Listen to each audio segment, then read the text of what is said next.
Hey everyone, welcome to the Recruitment Show. We are talking about all of the major topics that people are discussing right now. Everything recruiting, future of work, and everything in between. I've got guests from all over the world to come and share their perspective and their thoughts and feelings and all of that stuff on these key topics. It might not be politically correct. It might not be what you want to hear, but it's people's perspectives, and it's important to hear people's perspectives. I love storytelling, and I think one story can illuminate a million more and really increase our understanding of these topics. So sit back, whether you're watching live or after, grab a drink, take a seat, and enjoy. Thank you everyone for joining. Today I want to be talking about one of my favorite topics, which is culture. And it's interesting, like pre-COVID, good culture was like free snacks, foosball table. We've got dry cleaning. There's a gym downstairs. You never have to leave the office. Maybe that never really was good culture, but things have changed a lot since. So my guest today is a guy called Dan Strode. He is global head of culture and strategy at Santander. He's just written a book, which I'm sure we'll hear all about. And he's an adjunct professor at IE School of Human Science and Technology. So it sounds like he knows what he's talking about. So Dan, thank you very much for joining. Let's bring you into the stream. Hi, Lewis. Pleasure to be with you today. How are you? Thanks for joining. And in case anyone didn't know, that's his book, top right. There we go. Have you just published that? Indeed, yes. It came out probably a few months ago. So I've been doing the tours and the necessary things. But nice. Exactly as you say, this is my passion and my subject of life right now. So always happy to talk and chat. Culture. How did you get into it?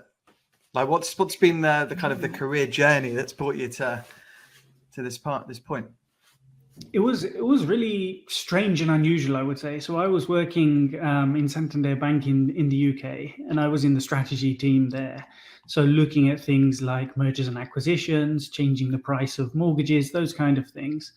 And what I realized was, to a certain extent, that was quite easy to do. You could use a spreadsheet, you could use a financial model, and you would have your answer. And if you change the price of a product, you probably know the impact it's going to have tomorrow. But I started to think about what was something difficult to change. And it was clear that culture was something difficult to change. It's not something that you can go to the executive committee on a Thursday and have everything ready on Friday for. It's more a case of it's a long-term change.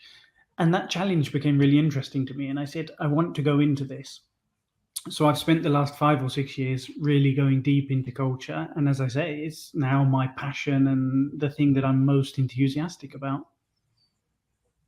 Love that. So, I mean, nice place to start. What is it? What is culture? Well, it's interesting because there's probably more than 100 academic definitions of culture. But for me, it's quite simple. For me, it's the way we do things around here when no one is looking. And that when no one is looking is quite important to me, because actually we can all do things because it makes us look good or we think it's the right thing to do. But culture is most powerful when you do things because it's the right thing to do, not because you think you're going to be praised or you're going to win. It's because you actually want to and you believe in it. So when I look at a company's culture, I always say, what is it that people do because they really want to do? And that's how I summarize culture, basically. Yeah, and I like that. For me, it's about the way people treat each other. You know, being kind, are people there for each other? It was interesting. I did. There's a great podcast with Simon Sinek and the Diary of the CEO. They released it recently, and so I'm gonna summarize his story. But I really like Simon Sinek, and he was giving a story of when he does his talks, and he's got this classic why talk. You know, why we do what we do, purpose, and things like that. And he did one in front of a corporate audience, another one in front of the military. And he lost his way, like he'd forgotten. He said he completely forgot what I was talking about. And the audience of the companies he was talking at, you know, it was like silent, and it was like, you know, we'll wait for you. we'll wait for you to find your place. You're on your own, basically, right? We'll wait. Yeah. The military, he lost his place, and there was a general at the back of the room. It was like, go on, as in, go on, we're there with you. We're walking with you. And I thought that was very interesting. And I think for me, like, so many folks want to work in a place, in a culture where people are with you. They're not waiting for you to fail. It's like, we're with you and we're going to do this together. And for me, that, that kind of kindness and togetherness and like, I'm there for you no matter what, sums it up really nicely. I like that. Yeah, I love that as well. And it's really interesting you come up with that story, because when I researched the word culture, it actually comes from a Latin word, which is cultus. And the meaning of that word is to care. So it is exactly what you say. It's to care about people. It's to go together with people. It's to support each other. And that's the root of the word. So I think you've hit the nail on the head there. Love that. And it was funny. I mentioned it. I alluded to it in my little kind of intro. It's like, you remember pre-COVID. I'm going to say pre-COVID. It was like, we've got the free snacks, we've got the foosball table, free food. I love the culture was sold on that, wasn't it? I found. I don't know about you. I know you've been working in financial services in the UK. So, it's just interesting how it just evolved so much now. Yeah, I think what we've seen since the pandemic or through the pandemic is employees are holding employers to higher standards now. And we all know that we have choices of where to work, how to work, when to work, all those kind of things that have been improved perhaps because of the pandemic. And, when people are now looking for where do they want to work, they no longer choose the place based upon salary alone. They are choosing the place upon what type of job am I going to be doing? What skills am I going to be learning? Who am I going to be working with? And what's the environment that I can work in? And if your only benefits when it comes to culture are the foosball tables and the free snacks, then clearly this is not competitive enough, because what it also means is your boss is probably shouting at you and banging the table. And I just don't think those two things trade off against each other. No, it's very true. Yeah, I mean, pretty much, most people I speak with, like, the work's the work, right? Like, you're in HR, you're in finance, whatever it might be. And the key difference is the people, like, who you do it with, and that environment and that caring, considerate, supportive thing. And so many folks we speak with, it's massive. It's often number one. I mean, money is important. It's very rarely the number one reason why people are moving. And also, just to emphasize your point, we are headhunting people from jobs, and happy people are way harder to move. Let me tell you, way harder to move. And that happiness often comes from that culture, the people, supportive, and so forth. So it's, it's important. And my question was, why is it important? And I think that's got to be it. It's like people do their best work when they're happy. Yeah, that's exactly it. So it's important for the individual, because who wants to go to work and have a bad environment? I don't think anybody wants that. And to your point, those who do have a great environment and a great team that they work in, they are happier, they do stay longer, they do give more effort, they do develop new skills. So it's a win-win for everyone. And, we can't have companies in this day and age just accepting that huge amounts of turnover and a poor culture are good for business, because they're not. I mean, anybody can copy a business's strategy to a very close extent. But what you can't copy is the culture and the bonds that people have and the relationships that they have. They are unique to your business.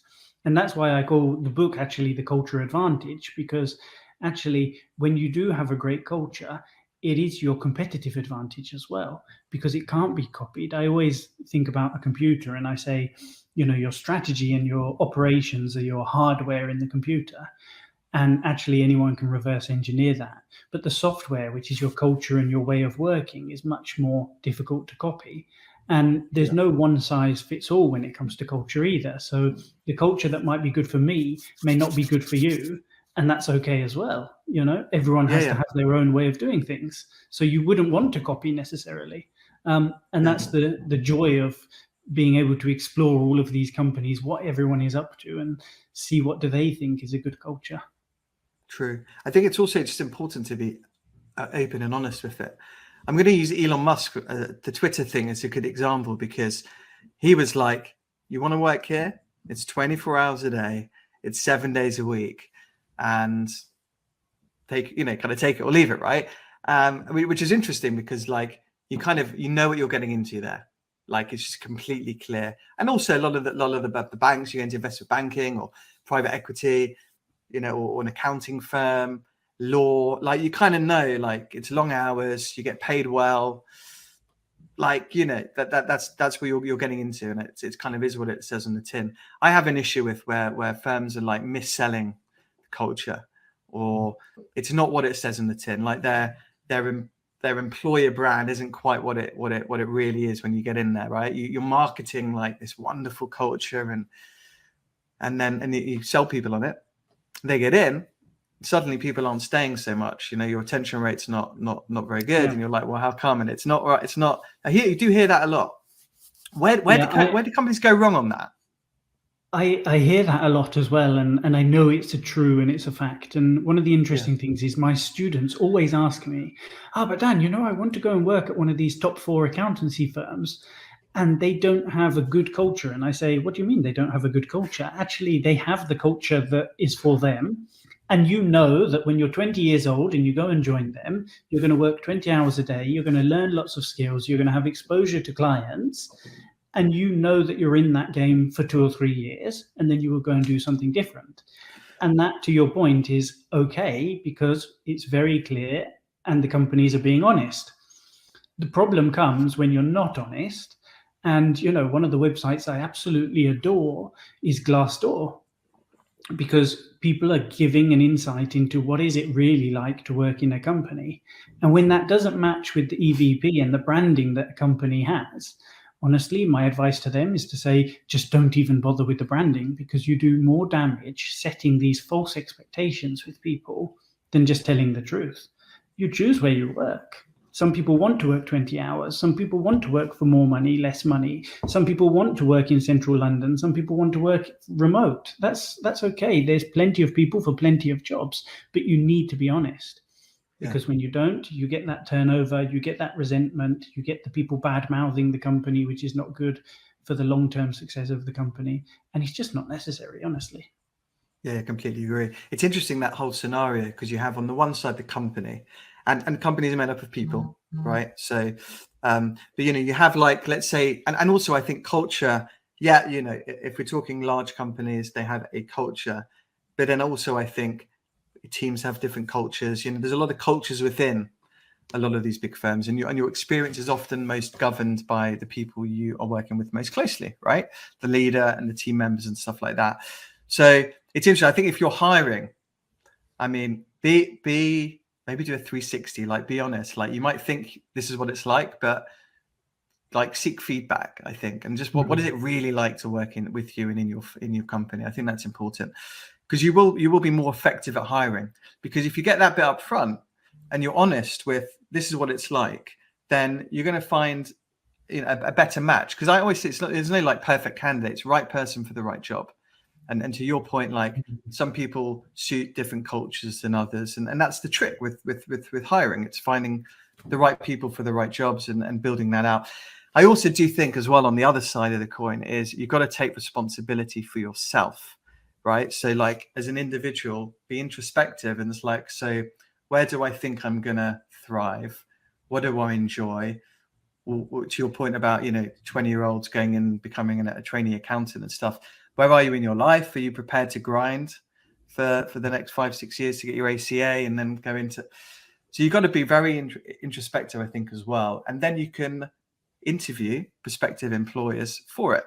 Like ask them the right questions, do your due diligence, do reference checks on the people you're going to work with, jump on LinkedIn, message people and stuff. So I think there's something to be said for that. So yeah, what are your thoughts on that? Yeah, it's really interesting. And I've got a story in my book, and it's like a tongue-in-cheek story, but it was one that one of my mentors told me. And I remember being told this story probably 8 or 9 years ago now, and I remember it very vividly. I was in Leicester actually, and he was telling me, "Well, Dan, listen, there's a new type of interview going on in companies now. There's an interview from millennials, which of course now are Gen Z or Gen Alpha people coming into the workforce." And at the time, millennials was the hot topic, 7 years ago, 8 years ago. And he said, the millennial comes, sits down in an interview, and you have the person from HR and the hiring manager on the other side of the table. And they say, well, we're going to start the interview now. And the millennial says, well, okay, fine. In fact, I'm going to start the interview, and I'm going to ask you a question about how you manage maternity in the company.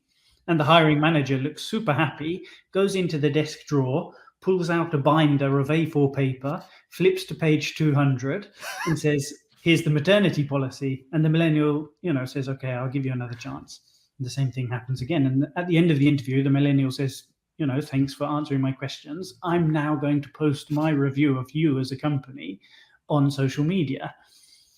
And, when I heard that story 7 or 8 years ago, my mindset changed on this. And I said, suddenly the power is no longer with the employers, but rather the employees. And you do have that responsibility to ask questions, interrogate, and find out what's it really like to work for someone. And at the end of the day, if someone doesn't want to give you those references from within the company, that also gives you an indication. If someone's joining me, I have no problem that they will talk to the rest of the team to find out whether they're a good fit, because it works both ways. It's good for me and it's good for them. Yeah. It's interesting. And it's interesting you mentioned power, because it is all, it's part of that conversation. It's, whoever's asking a question has the power in the conversation a lot of the time. But I think for me, like, if you think, if when you're hiring, if you think of it more as not the power, but it's such a wonderful way to attract people to your company, is to give them the opportunity to interview you and ask you questions.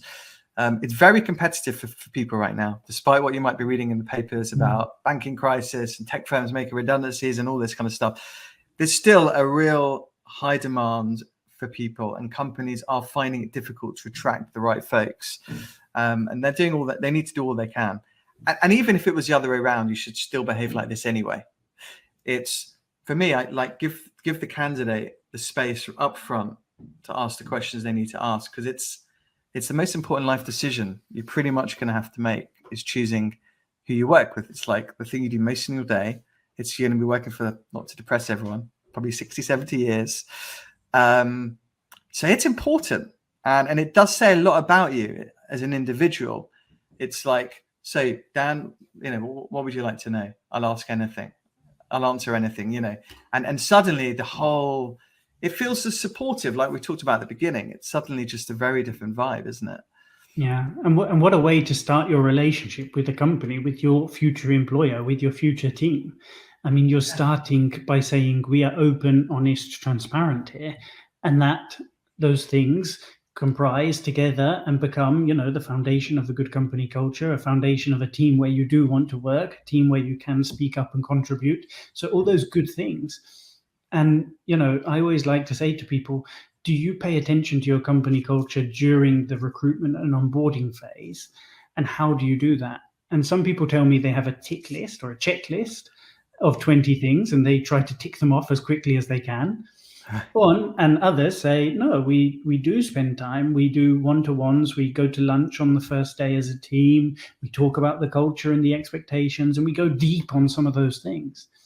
And I think, why not do that during the recruitment stage? Why not go deep, show the culture that you have? If you're open as a company, let the people ask the questions, have that conversation, because you're setting the groundworks for the experience on the first day as an employee. 100%. And also to expand that a little bit, for all these folks that don't make it into the job, right? They don't get hired, but they've been in your interview process. They maybe they just sent their CV, or they interviewed once, twice, 3 times, whatever. But if you treat them, I always say, treat your candidates, treat your employees like your best customer, and everything else kind of goes from there. And so all of these folks, they've been in the process, and you've treated them like this, like really nicely and kind. And you've had to reject them, they're going to be talking good stuff about you in the market. and it's going to make recruiting that little bit easier. To your Glassdoor point, if you just had a dreadful experience, interviewing for a company, dreadful, it was all about them. You got no feedback. You didn't get the job. You didn't hear back for 3-4 weeks. I mean, you're going to go tell everyone you know how bad that recruitment process was. Like everyone you know. And the world's quite small. So yeah, completely. The world's quite small. And as you say, the war for talent, this is a competitive market. If you look at certain markets, we need, when I look at digital firms, for example, those firms, they need referrals. So they need existing staff members to go and find new staff members, because you're typically in the same community of coders or developers or whatever that might be. So you need your people to be the ambassadors for the company, and you need the people who fell out of the recruitment process also to be ambassadors. And that's just on the talent attraction perspective. We can't also forget that these people are probably customers or prospective customers of your company as well. So again, why would you leave them with a bad taste? And I always think it's the same when people leave a company as well. When people leave a company, who knows what their next step in life is going to be? Maybe they're leaving because they've just had a change in their family scenario. Maybe they're leaving because they want to experience something else. Maybe they're leaving to gain new skills and they want to come back in a few years' time. All those things are good for the individual. And let's make sure we treat them in the right way when they leave. Don't load them with work and try to extract every last ounce from them, or pound of flesh, as the expression is. Don't do that. Try to treat them in the nice way, so they become ambassadors, they become brand promoters, they become a client of the company in the future, they want to return. All those good things leave people with a good feeling. Yeah, I completely agree. How can you get like a little sense check of where you're at culture wise? So if you're a company and you're like, you want to just, because it's worth looking at this, I think, often, isn't it? Are there any kind of tips you'd recommend of people just to get a little sense check? Because if you like it or not, everyone has a culture, right? Yeah. I think, the best tool and the most powerful tool is probably doing regular pulse surveys with the employees. So to ask them, how are you feeling today? What could we do to make it better? What are the blockers that you're facing? Those kind of things. But if you wanted to do a real big root and branch review of your culture, I typically advise people to use 3 questions, and they're all fairly simple questions. But the key for me is to ask the employees, what does it feel like working here today? And here you'll see the good things about the company and the bad things. And then you need to ask them, what do you want it to feel like working here in the future?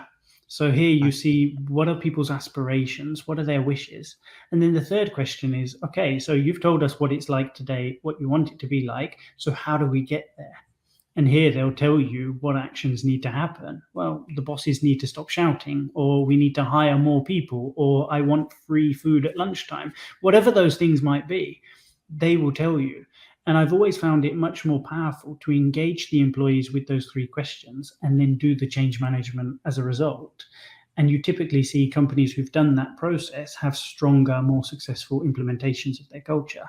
But of course, if you're not doing that roots and branch review, just asking similar types of questions on a regular basis will give you that pulse of how's the company feeling. Love that. Absolutely love that. Thank you for that. That's really good advice. That I'm going to use that myself. I'm going to use those myself. Really enjoy that.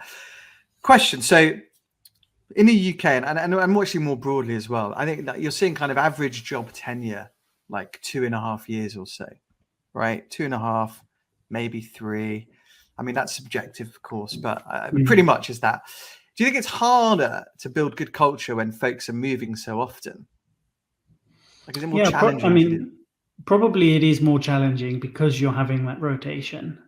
So this is something, culture typically travels with the people as well. So when you have good leaders, there'll be a good leader in company A and a good leader in company B, and the same with poor leaders. So to the extent of an individual, yes, you can typically travel with your culture. But I do believe that culture is bigger than the individuals as well. It's definitely something that you can observe in the companies. And why do I say that? So if I think about a company that wants to serve customers in a very simple way and a fast and efficient way. So if I think about Amazon, for example, You go to Amazon, you have a hyper personalized service, and you have speed and efficiency at the core of what they deliver to you as a customer. Well, is that because of the people that work in Amazon? Yes, partly, but it's also because of the processes and the structures they've put in place. So in their case, have they removed every single layer of bureaucracy from within the company? Probably yes. Have they made approvals process for budgeting very simple? Probably yes. Have they empowered their customer service people to refund the customers as soon as there's a problem? Most likely yes. So what they've done is they've taken their cultural attributes or their values and their wishes, and they've institutionalized them. So whilst the employees can add value, and they do, there are some processes that keep the culture strong within a company. So I would say it's a mix. And the good news is with that level of turnover, you also have the chance to keep refreshing things, new people with new ideas. And one of the interesting things that I found in my research was it's better not to hire for cultural fit, but rather cultural contribution. And I'll explain the two. So when companies hire for cultural fit, they typically hire people who are like them. So the people who support the same football team, eat the same flavor of pizza, those kind of things. And the problem with that is what you do is you create a monoculture within the company. You create like-minded people doing exactly the same thing in the same way. And that's not particularly good. Better to have cultural contribution, which is to say, I align with the values of Amazon or whoever it might be. I agree that it's good to give the customer what they want. It's good to go fast. It's good to give a personalized service. Okay, I agree with that. But my contribution is that I'm going to come with a different opinion on how to do this. I'm going to come with a diverse way of thinking. I'm going to come with the ability to speak up and share my mind. And those people who can contribute and add to the culture, I think, are more powerful. And the companies who are only hiring for fit are probably going to be facing problems in the future because they're not really opening their minds to new ways of doing things or exploring new solutions to their problems. Very true. I love that. Love that. If we just look at the other side of the scale, so we've got Amazon, one of the largest companies on the planet, and then if you look kind of down to like an SME, where half the working folks are working for SMEs now. Do you find it's different? Like, is it a bit more accentuated? Like, if you're in a team of 20 people, one person leaves, or someone comes in super toxic, or do you think it's even more? Is it more accentuated, or is you actually Definitely, I see that accentuation, and typically within the SMEs, what I observe most is that the culture is driven by the leader, which is typically the founder or the CEO in most cases, and typically they're the same person as well. And the interesting thing is what I've seen in the companies that have gone from SME to become, something even larger on a larger scale and more successful is the leaders and the founders have spent time reflecting on their culture and taking feedback from the employees. And, that's always been a good journey because sometimes what you needed when you were just starting up isn't what you need when you've scaled. And we have to be mindful of that. And culture should adapt and evolve as you go through the journey. And the same happens when you have a toxic employee. Absolutely, it's easier to be a toxic employee in a large corporate than it is in an SME where you'll be found out very quickly. And the question in those cases is always, what's the response? And I like to think of, an old school experiment that most children did around the world. And probably you did it, Lewis, which was maybe in your science class, you were given a Petri dish to take home. And basically, it's quite a typical experiment, but basically the teacher gives you a Petri dish, so a little plastic dish with a culture inside, which is a live organic matter. And they say, look after this culture and bring it back in a week. And the trick to bringing it back healthy 1 week later is that you've taken away any toxin that enters the dish and you've fed it with the right nutrients. But if you don't do that and you leave the toxin in there, after 1 day, the whole dish will be completely rotten and infested. And I do see it quite the same when it comes to culture, and especially SMEs in this environment. You should never, ever hire someone based upon business performance and output if they are what I call a brilliant jerk. And they destroy the culture and the behavior and the values of the company. And it also makes me think of one other thing, which is Many of those people who have that type of profile typically like to bend the rules. And the reality is, once you break the rules once, you are definitely going to break them again, because you can rationalize that you already broke those rules and you'll do it again. And when that can spread to the rest of your sales team, for example, it's probably not a good thing. So I always advise the people, get rid of the toxins as soon as possible. Love that. Love that. Great analogy. Great analogy. On a kind of extended point on that, you know, like everyone talks about bringing their authentic self to work, you know, or we should be able to bring our authentic self to work. And then on the kind of on parallel to that, you have, you know, you have a rising cancel culture, and you know, often people are quite scared, maybe quite the right word, but cautious about sharing their views with colleagues on issues like politics and religion and whatever it might be. Are you finding that, like, when people say bring their authentic self to work, do they really mean it? Or just bring the bits that we like, or as long as you believe what I believe, that's great? What are you kind of seeing on that? Because it's a really interesting kind of area. Yeah, I would say possibly this is the hottest topic right now, or the topic I have the most interest in from the market. And Right. to me, it's a question of psychological safety. Okay, so this is a concept where if you have a group of people or a company that is psychologically safe, it's where people can be themselves, speak their mind, contribute in the way that they want to contribute, and they feel comfortable. So they don't feel that there's any reprisal or comeback being attributed to them. And companies or teams that don't have psychological safety are the opposite. So they feel that people cannot participate, they cannot take risks, they cannot be innovative, they don't want to speak up, they cover their backs, they protect themselves, those kind of things. And they look to blame other people. So two very distinct and different types of mindset, depending on if you do or don't have that psychological safety. And the question I have the most is, okay, how do I implement psychological safety? How do I make it safe for people to come to work and be themselves? And there's a few things that come to the top of my mind. The first thing is we need to celebrate having courageous conversations in the workplace. And the leadership needs to start with this. So the companies that are really, really good on this are the ones where the leaders stand at the front of the room in a town hall meeting or whatever that might be, and they say something about their personal life. And I don't mean what flavor pizza you ate last night. I mean something really personal, like, you know, my wife is in hospital because she just broke her leg, and, you know, this is what I'm dealing with, so I'm going to have to leave at 2:00 to go and see the doctor, whatever that might be, but something courageous and personal.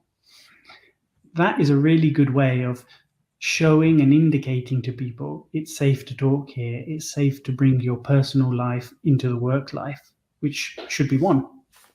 The second thing that I love when I see companies do is I love that when companies not only celebrate those courageous conversations, but when people come with problems, the managers or the leaders don't rush to give advice and give the answers. They give space to the employees to solve those problems themselves. And when you do that, you start to feel as an individual empowered and treated as a unique person, as an individual themselves, with their own perspectives, their own thought, their own diversity, their own opinions. So that's been quite difficult for many companies to put into practice, because leadership has typically been, I speak first, I speak the loudest, I have all the solutions and the answers.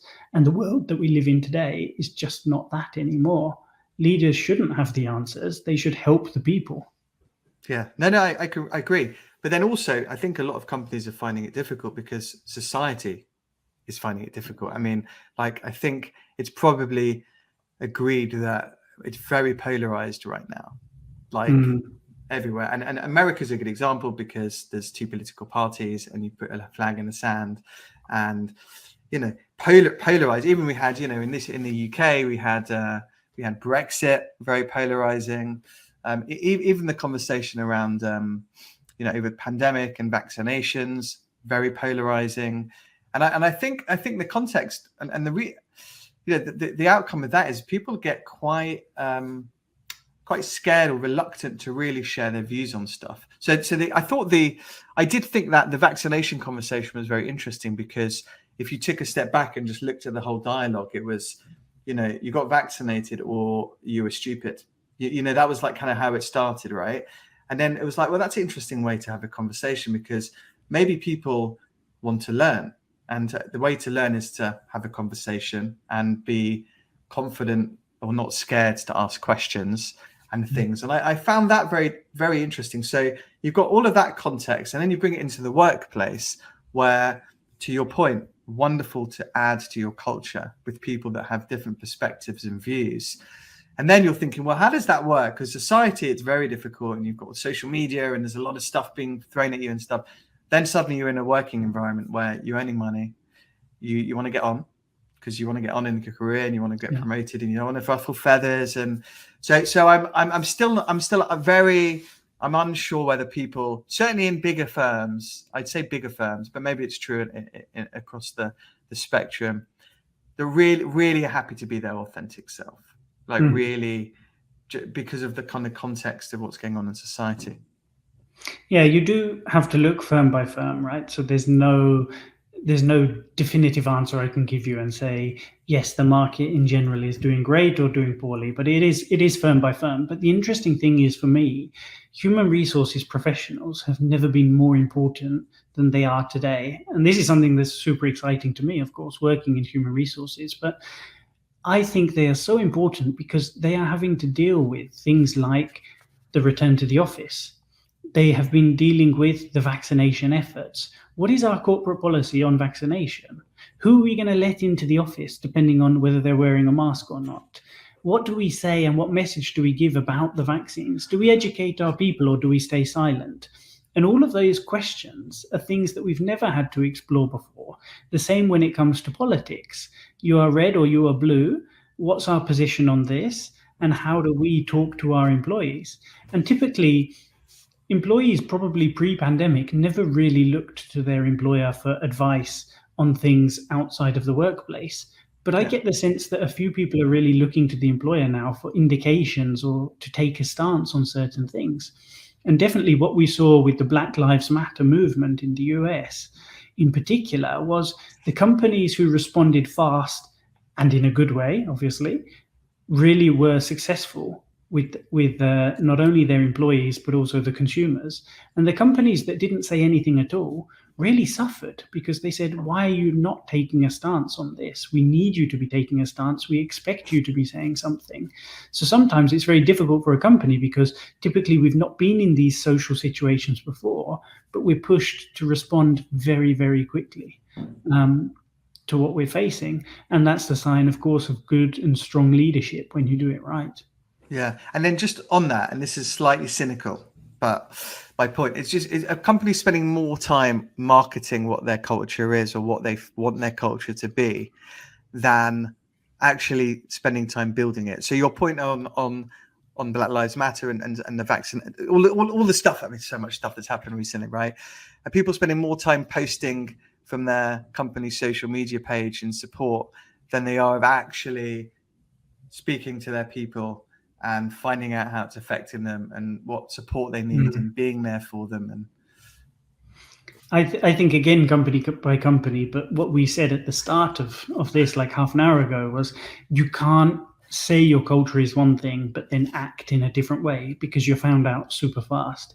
Yeah. And I think that's what we're seeing in the market. So we're seeing some companies who say something, but they really live it and they really believe it. And, you know, in the case of Black Lives Matter, that could be that they have an employee resource group that talks about these issues and takes action.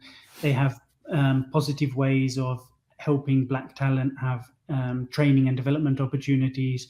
They've put bias champions into the way they recruit people, so they make sure that there's no bias during those processes, all of those kind of things. And then you see companies who just put the social media out there but don't take action. But I think they're the ones that then suffer with the turnover, suffer with their branding, suffer with the Glassdoor ratings, and it becomes really apparent very quickly. And there's been some CEOs who've had those missteps in public. You know, they've said something, but then off the mic say something else. And, you know, they suffer as a result of that, and as they should. Massive. One last question for you, and just kind of almost winding this up. It's like, so if we look now, at companies, there's a whole raft of ways people are working. So we have fully remote. My company's fully remote, global, interesting. We have working from home or hybrid working, which is a mix between office and home. And then we have fully in the office, and some of the big banks are going back 5 days a week. Do you find it's just leaders have found it even harder to kind of grasp with getting kind of the culture right when you have not everyone in the same place and time zones and people doing different stuff? Have you found that a challenge, or actually, if you've said it right from the beginning, the tone's right, the recruiting's right, what are you saying? It's I would say it's different, and perhaps it is true that hybrid working or remote working brings you different challenges or more difficult challenges when it comes to culture, because sometimes when you come to the office, you can see some of those visual displays of culture. So, for example, does your CEO have the car parking space reserved for him or her closest to the door? That's a visual sign of your culture, right? Yeah. Obviously, if you work remotely, then you don't have those visual clues, but maybe you do. Maybe you have a screensaver, maybe you have a company mobile phone, maybe you have some merchandise which the company has sent to you with their values on it. And whether I'm saying these are good things for your culture or not is not my point here. My point is you have some visual clues. But the reality is when you work in that hybrid or remote way, you have other opportunities to build your culture. One of the interesting debates I'm always having is this debate around the office water cooler. Everyone says to me, the water cooler is where you build culture. And I say, I'm not so sure really, because if you're in an office and you go for a cup of tea or a cup of coffee, you typically meet the same people day in, day out. You meet the people who work in your division, on your floor, in your team. And you don't typically go downstairs to make your cup of coffee to meet the finance people or the accounting people. So you typically stay on your floor and that's that. But when you work remote, suddenly you don't have those barriers anymore. So if you have a book club or a music listening club or whatever that might be, some sort of employee resource group, suddenly those barriers disappear and you can be global and you can speak to someone in another country. So you have different opportunities, I would say, to reinforce your culture or build your culture, in this case, of collaboration, of networking. So different challenges for different companies, but everything is possible with the right intent, I would say. Definitely. I mean, if you're back in the office, just don't rely on that water cooler because that's not building your culture. To point, I mean, I think for me, again, just to wind back to my original point, it's about how you treat people. If you're there for people, if they feel that they are being supported, that you care about them. And I found interesting that, with all of the video stuff, it's been more intentional. It's like when they're in the office, it's like, hey, we must go for coffee. Yeah, drop me a note, and you end up never arranging this coffee with them. And then suddenly it's like, now it's like, right, let's catch up. Let's put 15 minutes in, half an hour, whatever it is. How you doing, Dan? What's going on? What are you going through? How can I help you? It's almost like I found it that I got closer to my team over the last few years. I mean, if you're going through a difficult moment with people, you get closer anyway. And then if you do start doing these human things, it's important because certainly you've got all this AI doing AI stuff and humans do human things like this, like you want to feel connection, and it's not the water cooler, it's being human. You could do that anywhere.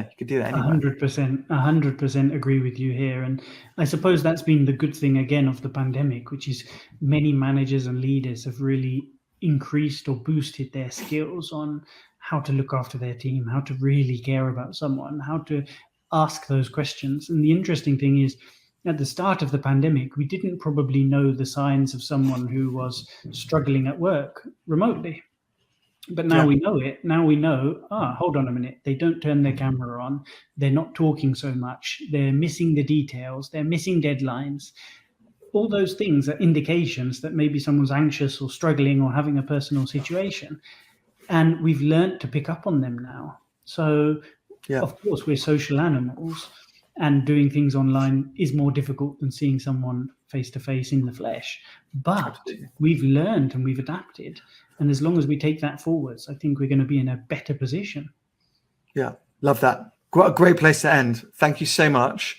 For those that are not connected with Dan, please connect with him on LinkedIn. You can check out his book, which is awesome, but I haven't read it yet, but I will.